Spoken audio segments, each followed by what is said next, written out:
Bagian 6 dimimitian kalawan Asep jeung Ben ngobrolkeun ngeunaan Kanal New Origin nu aya di kota Leiden.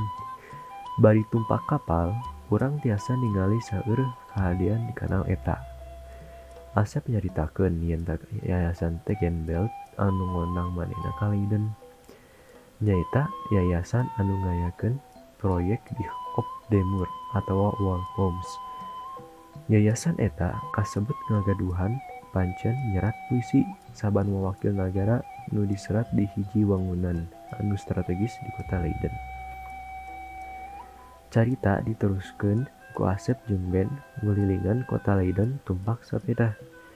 Poe kahiji Asep ningali mural nu mimitian diserat nyaeta puisi Marina Ivanova Sejova anu judulna Aan Mijin Verzen, nu asalna ti nagara Rusia nu tempatna aya di Nizhny hiji, didamel di tahun 1902 di gedung Templum Salomanis.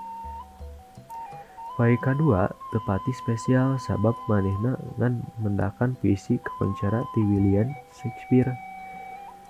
Poe katilu teu disangka-sangka manehna mendakan mural puisi wakil ti Indonesia damelan Chairil Anwar nu judulna Aku, nu ditulis ku basa Indonesia hiji-hijina wakil ti Indonesia anu dijadikeun mural di kota Leiden.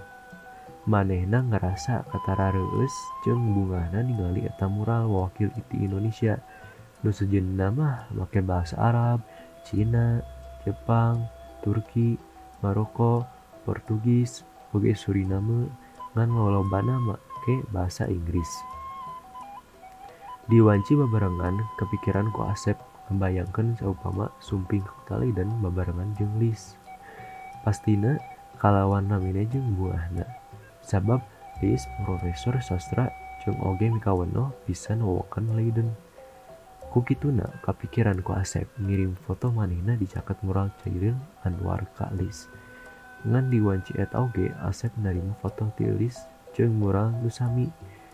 Kalayan bungahna manehna sebab takdirna bisa papandak sareng Lis di Leiden.